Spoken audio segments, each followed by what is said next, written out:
god, stop it. Staring at me.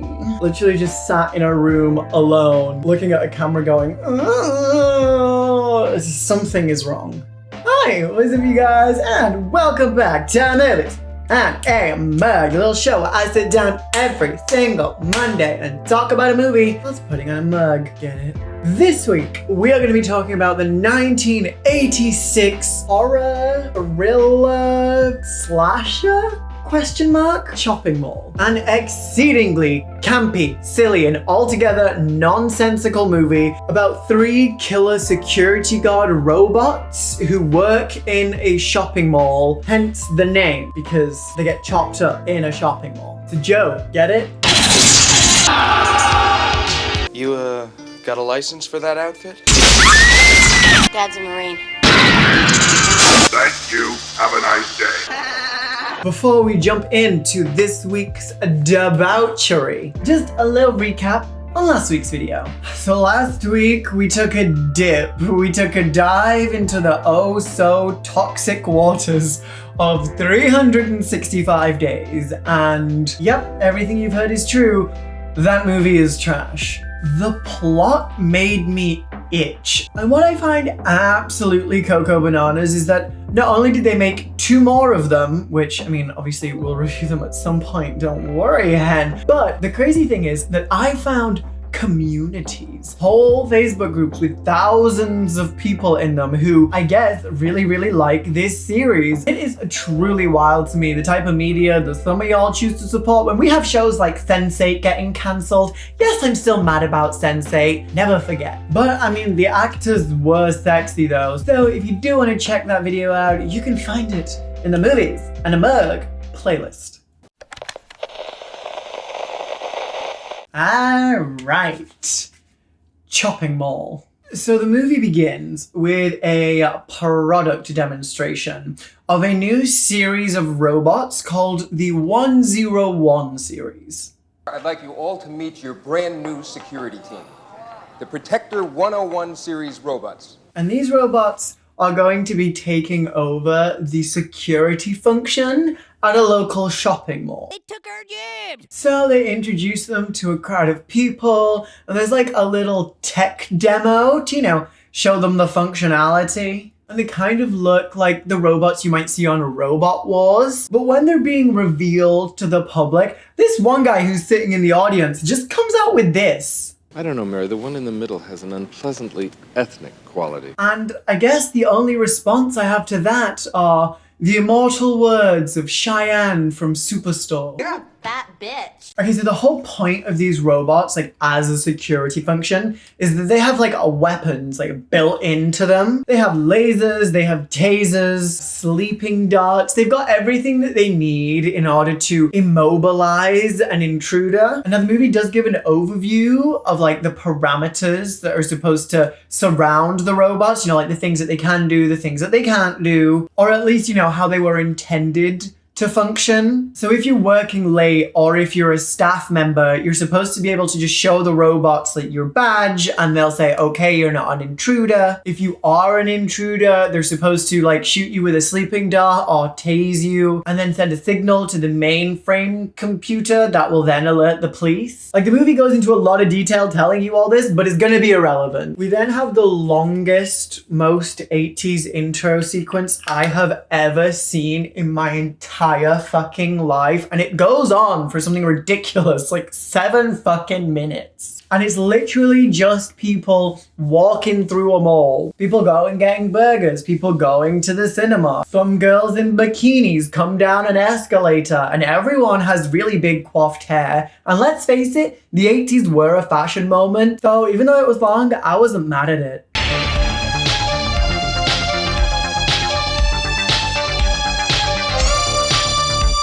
Okay, so we cut to like an outside shot and there's just loads of lightning all of a sudden. And this lightning just strikes, but is entirely localized on some kind of electrical device, which we find out is the control system for the robots.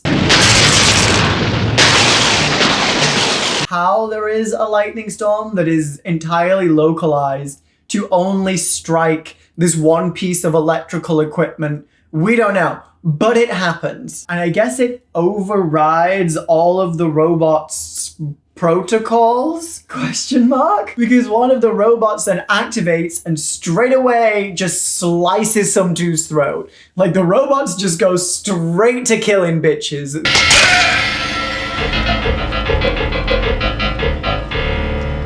And see, this is why I don't support rights for robots, you know? I know people who play games like Detroit Becoming Human, and they're like, yeah, you know, we're gonna side with the robots. No, I'm not siding with no living toaster. Nope, turn them all off. Turn them all into scrap metal. I don't want it. I don't see her. Helen Keller. Okay, so we cut to a bunch of guys. And these guys are all employees of the mall. And like one of the guys is the nephew of another guy. And this other guy owns one of the stores in the mall. And it's like a furniture shop. And so I guess since the uncle is out of town, they decide to have a party in the store kind of after hours. Why they'd want to have a party there, I'm not quite sure, considering all of them look like they're in their mid to late 20s. But we need this for the plot, okay? So don't question it. Let's move on. So instead of going through the movie and introducing every character one by one as they come up, I'm just gonna do a quick rundown of the cast of characters, and then we can just kind of pick up where the story starts. So we have Michael, a perpetually horny dude who's always chewing gum and it's real loud. We have Leslie, Michael's girlfriend who has a mullet, so we stan. Linda, the mechanic of the group, question mark? I mean, she's shown fixing a car. Since this is a movie about killer robots, you'd think that that would come in handy. Plot twist, it is never brought up again, even in the slightest. So why they put it in here, we don't know. But she does have a boyfriend named Rick. We then have Susie, who is a waitress, and her boyfriend Greg. Finally, we have Allison, who has really feathered hair, and a guy named Ferdy, who incidentally is the dude whose uncle owns the store, and those two are not in a relationship, but they are being set up on a blind date. So it's like couples on couples on couples with some more couples just like sprinkled on top. So the entire gang are having a little party. You know, they're doing their thing. They're having some beers. They're having a good time. Meanwhile, the robots activate and they're, you know, stalking the halls looking for prey. And then all of a sudden, right out of nowhere, just completely unexpectedly, things get sexy. We're in this department store. You think these kids are just having a party, and then all of a sudden, Linda comes out in this fucking white number. Hair, right, body, tight, mug. Linda looking good. Lady, you, got a license for that outfit? Why, no, officer. I guess you're just gonna have to take me in.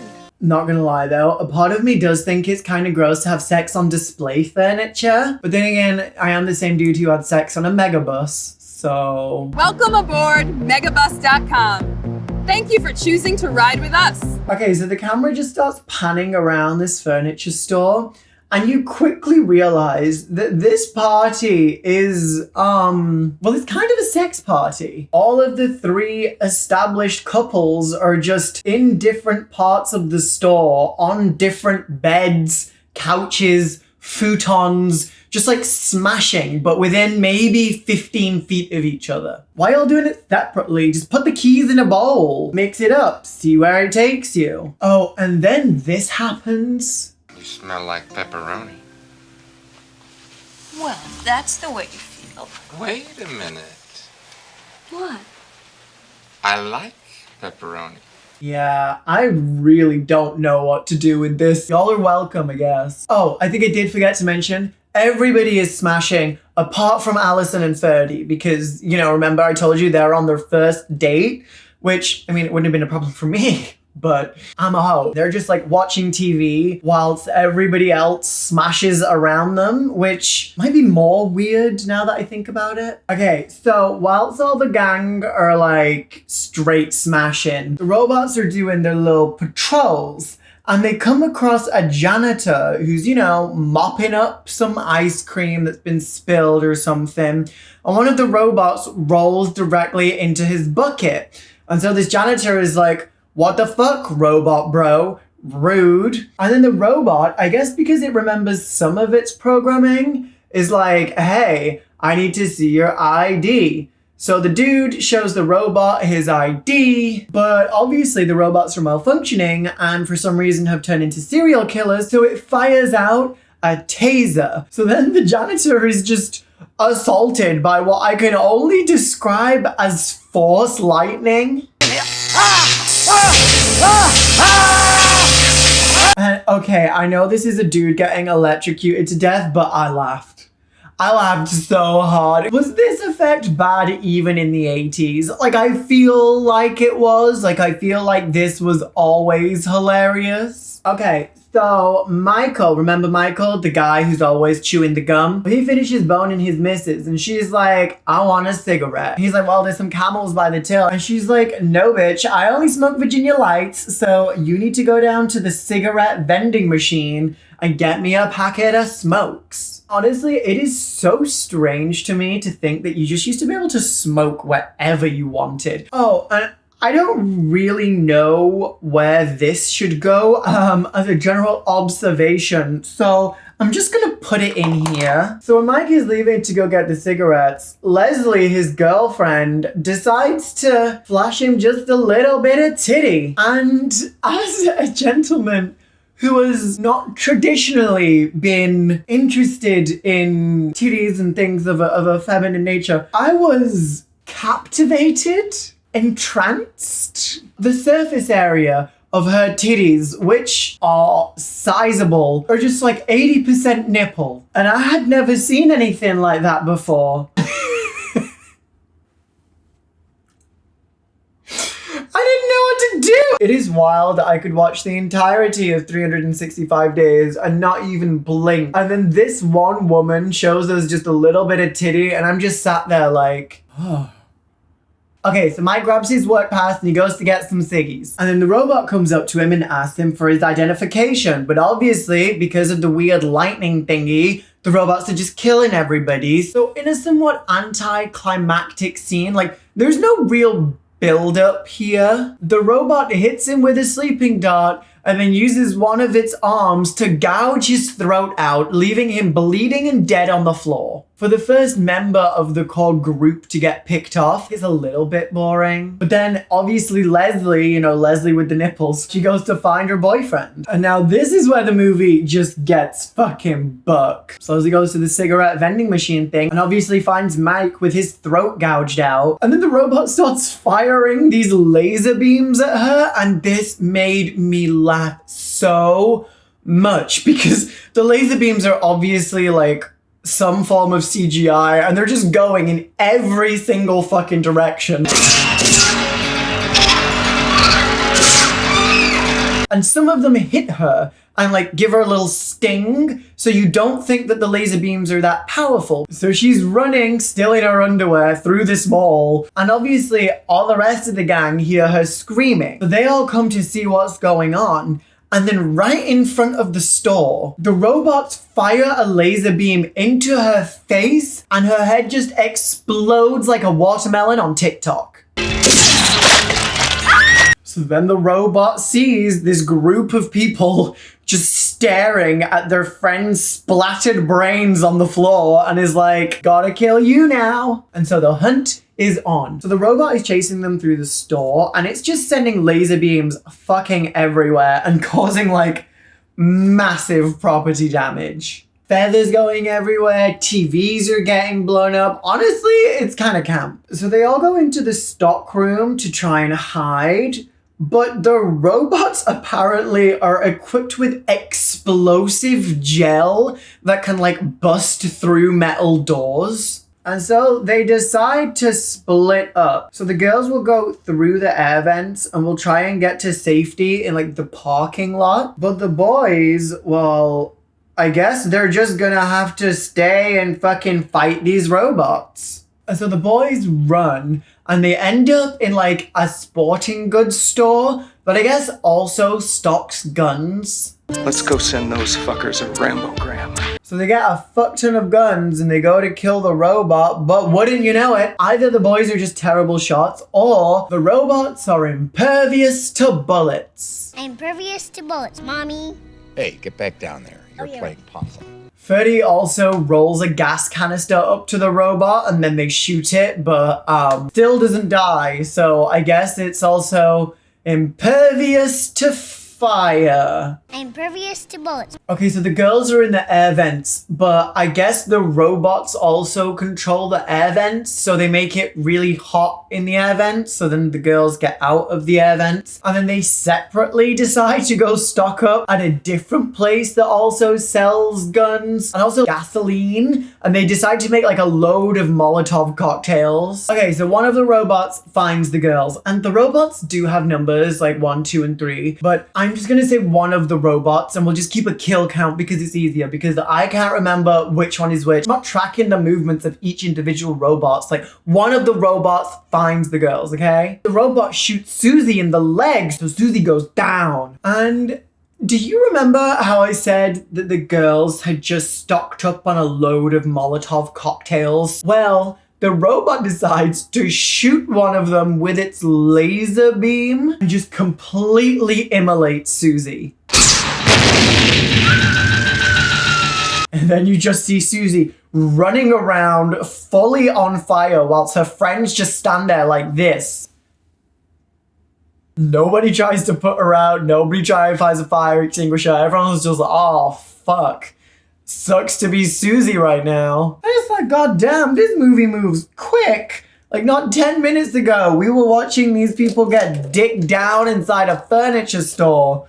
Now we're watching her getting turned to ash. I mean, not that I'm complaining. I like the pace, you know? I like something that's quick. It was at this point that I started to try and classify the movie that I was watching, because it's definitely not a horror. Like, it doesn't have enough suspense to be a horror, and it isn't really a thriller. I guess you could make an argument that it's a slasher. Honestly, this movie kind of feels more like a video game than anything else. Like, they're moving from level to level in this shopping mall, like avoiding enemies and you know, trying to find different ways and methods to overcome them. It almost feels like Life is Strange, only with like a way shittier story. When I was watching this at EA, make this into a video game. It'd be cute. Okay, so the guys hear the girls screaming and they come running. And obviously Susie's boyfriend comes and sees her, you know, being toasted like a fucking burnt rotisserie chicken. He goes mental, and then the movie just kind of turns into Rambo for a little bit. You know, there's just a lot of shooting, a lot of movement, but they do manage to kill one of the robots. They trap it in an elevator, and then they put a gas canister on top of it, and then someone shoots that. And then I guess the plummeting of the lift combined with the explosion manages to take out one of the robots, because before, just setting it on fire didn't work. So 1 robot down, 2 to go.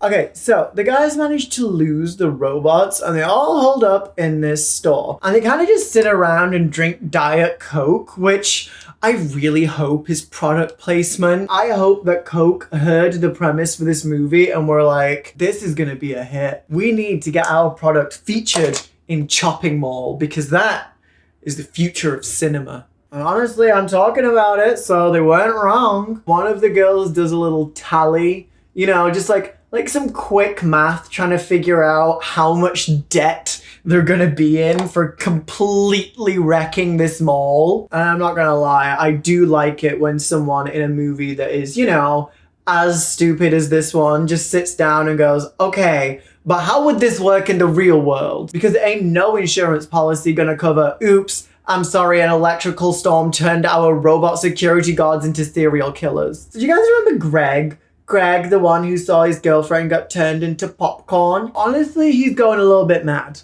We all go a little mad sometimes. But then somehow Ferdy remembers that, like, there is a main computer, like a mainframe somewhere in the building. So they want to go and get to that computer to turn it off, because hopefully that will also turn off the killer robots. So Greg's like, I'm on it. And he just fucking takes off running. He's screaming, he's yelling, he's clacking, he's banging. And of course, all of this commotion attracts the robots. So they show up and they're like, hey bitch, what's good? Then it just picks Greg up and then flings him over a 3rd-story railing. So he just plummets to his death and splats all over the floor. And I don't know if I've mentioned this before, but after every time the robots kill someone, they always say, have a nice day. And it's never not funny. Thank you. Have a nice day. So the gang managed to put like a metal shutter in between them and the robots. Then we find out that one of the robots just has a laser that is designed to cut through metal. So it starts doing that. Why it didn't just use the exploding gel that they used earlier in the movie, I don't know. But I guess it's to show off the range, you know, show off the range of things that these robots can do. But that's not what I'd like to touch on here. What I'd like to take a moment to focus on is this lady's acting choices.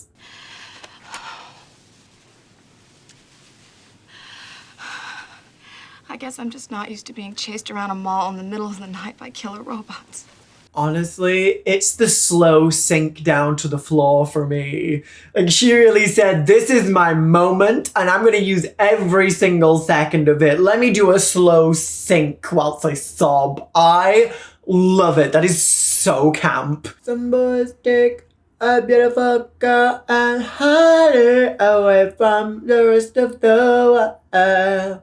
Okay. So I don't really know how to explain this next part, so I'm just gonna kinda give it a go. So robots manage to cut through the door thingy and they find them. So in order to, I guess, confuse the robots, the group stack up a load of mannequins. So I guess the robots will be confused and shoot at the mannequins? How then a robot is supposed to tell what is a mannequin and what is a person in its daily activities doing security? I don't know. You'd think they'd just be walking past shops being like, where is your ID badge to every mannequin? But apparently that's not an issue. But behind the mannequins, they put mirrors. So when they pull a couple of the mannequins away, when the robot shoots its laser beams, it hits the mirror. But instead of smashing the mirror, it bounces the laser beam back at the robot,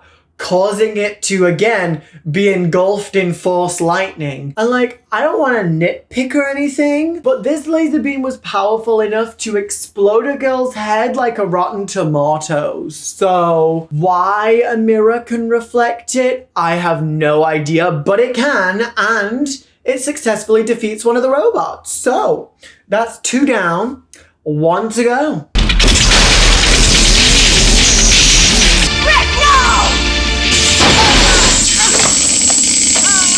And okay, so from what The woman was too stunned to speak.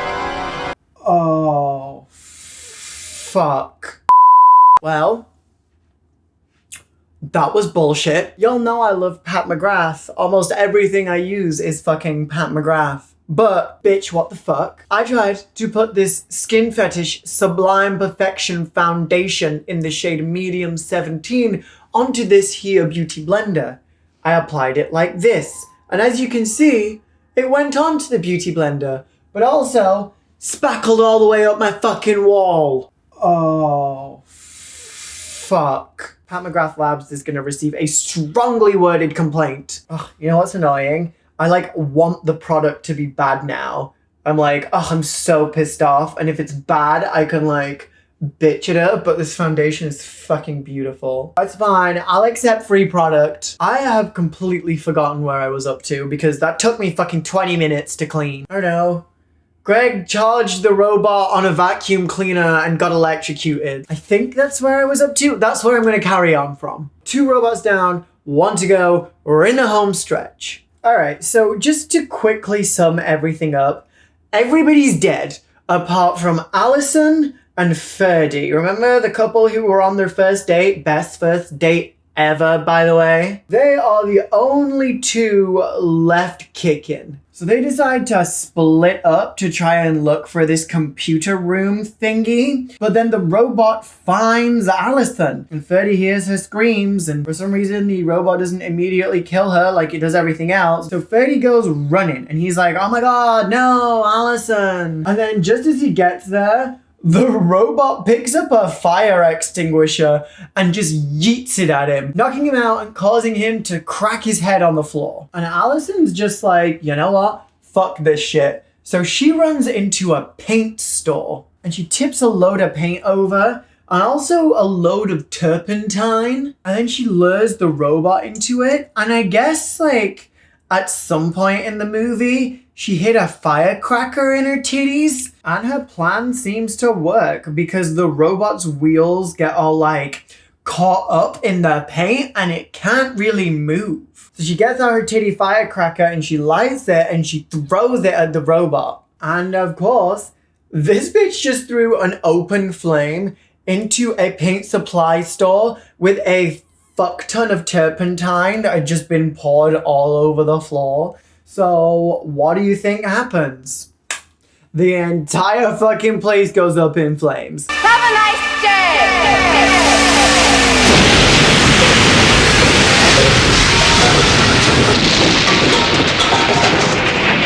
Why the robot can be defeated by fire now when it couldn't be defeated by fire earlier in the movie, we don't know. I'm impervious to bullets, Mommy. And boom, all three robots are dead.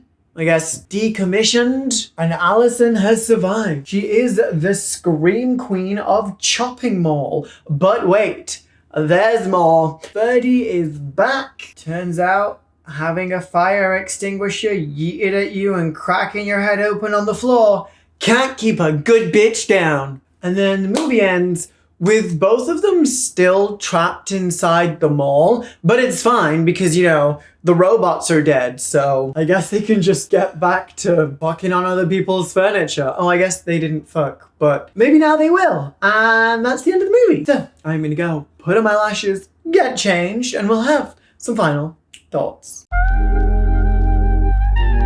Stunning. Okay. So, what did I think of this movie? So, I don't really know what the vibe was in the 80s. Like, in my mind, it's got more of an anything goes kind of situation when it comes to cinema. Because whilst this movie was very fun, don't get me wrong, there were some things I was just generally confused by. Mostly the power scaling of the robots. I think it would have been really cool if robots 1, 2, and 3 were like substantially different from one another and each presented a unique threat. You know, maybe for the upcoming video game adaptation that I spoke about earlier, they could implement this. Like the one that patrols level 1 could have fire, the one that patrols level 2 could have the electricity, maybe level 3 just has a load of knives. I don't know, think of something. There were also definitely some very choice acting moments in this movie, you know, lots of melodrama, which I can get behind. This whole thing is exceedingly camp, so it kind of